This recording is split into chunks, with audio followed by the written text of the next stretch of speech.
Hi there. I guess I'm live. Um, I'm today talking about expanding your confidence when you're riding. And this came from the post I put in the group on Monday asking what your burning questions were. And although the questions weren't specifically the same, just trying to find my stuff on my phone here. Several of you asked about different situations, but basically those situations all come down to expanding your comfort zone. And our comfort zone is obviously where we are comfortable, what we're comfortable doing that causes us no level of anxiety at all. And when we go beyond that zone, we start to feel some level of anxiety whenever we're doing something new, something that we're a little unfamiliar with. And that happens obviously in all aspects of our lives. And it happens for our horses too.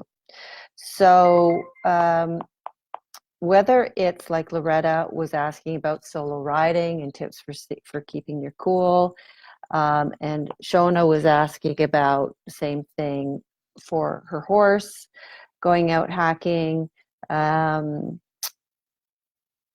Liz was asking about challenging yourself to grow and without getting overwhelmed or going into that scary place, which is a great way of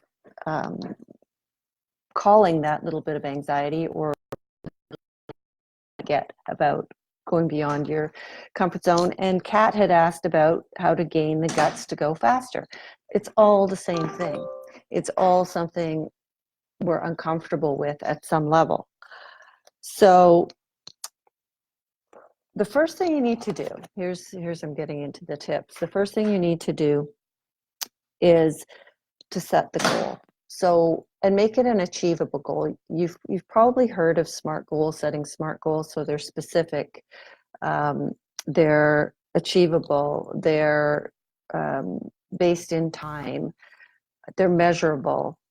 And when you set that type of goal, so if that's going out on a hack with your horse or trail ride with your horse, you got to know where you are now or where your horse is. Where's the comfort zone? Where does that end?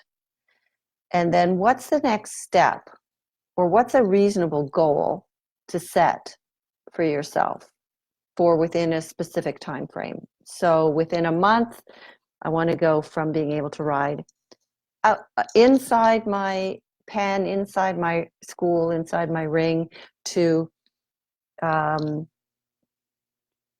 certain distance away, perhaps still with that arena, that area still within my sight. And then you create a plan for getting there. So what do I need to do? If I've set for a month for me to be able to do X, and I'm here, how do I get from here?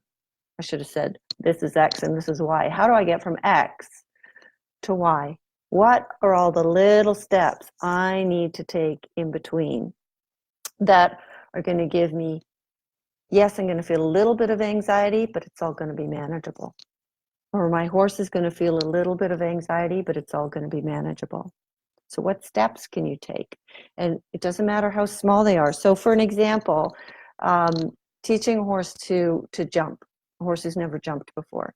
You don't start by galloping him up to a 3-foot jump. You start by walking him over a single pole. And then when he's comfortable walking over the pole in one direction, you got to go the other direction. It's 2 baby steps. When he's comfortable with that, you add a second pole and a third pole and a fourth pole, only once they're comfortable. And then you repeat the whole process at trot. So again, trot over a single pole, trot over 2 poles, both directions. Same thing with canter. Start at the beginning with 1 pole.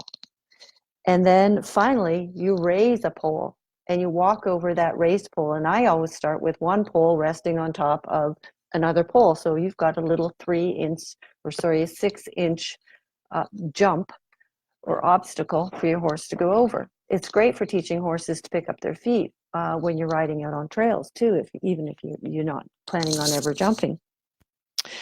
So you see, they're very tiny steps. So what tiny steps can you set for yourself? Can you set for your horse? And that's really it. Set a goal that's a SMART goal, so it's measurable. So for Kat, it's not just go faster. It's what do I want to be able to do at a faster pace. For some people, moving out of walk into a trot is going faster, and that's scary. So, define exactly what it is that you want to achieve. Break it down into so that it's measurable, it's achievable within the time frame you're setting, that if there's any resources you need, that identify what those are and you can get those in place. And then create your plan, your step-by-step, baby step. What do I need to do first? And once I've achieved that, I can go on to the next step and then the next step. And I don't move on to the next step until I've achieved the step before. And eventually you're there. I hope that's been helpful.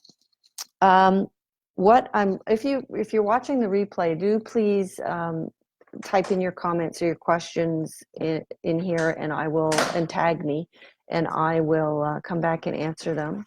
Also, if you're watching the replay, put in the hashtag replay, and let me know if you'd be interested in attending a masterclass on how to do this, how to set the goal, and how to actually create the plan to achieve that goal. It's something I've been thinking about, but I don't know. I need to know if it's something that is useful to you and that you would be willing to participate in. So you could please answer me in the comments if you'd be interested in that, a masterclass on goal setting, setting achievable goals and attaining them. I will thank you for watching, and I'll see you in the group.